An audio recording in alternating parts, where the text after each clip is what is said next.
శివుడికి అందరికన్నా ఎక్కువ ఎవరంటే ఇష్టమో మీకు తెలుసా?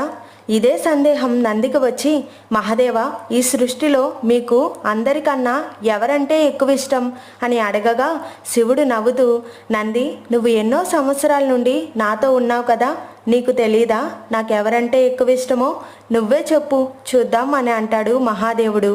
నంది ఆలోచిస్తూ, ఇంకెవరు, పార్వతీదేవినే కదా మహాదేవా అని అనగా శివుడు, లేదు లేదు నంది, తప్పు చెప్పావు అని అంటాడు.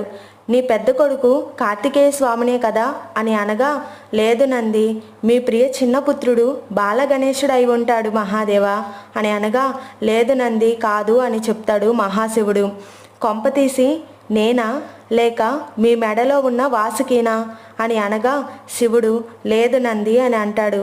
ఇంకెవరు నాకు తెలియట్లేదు ప్రభు, మీరే చెప్పండి అని వేడుకుంటాడు. అప్పుడు మహాశివుడు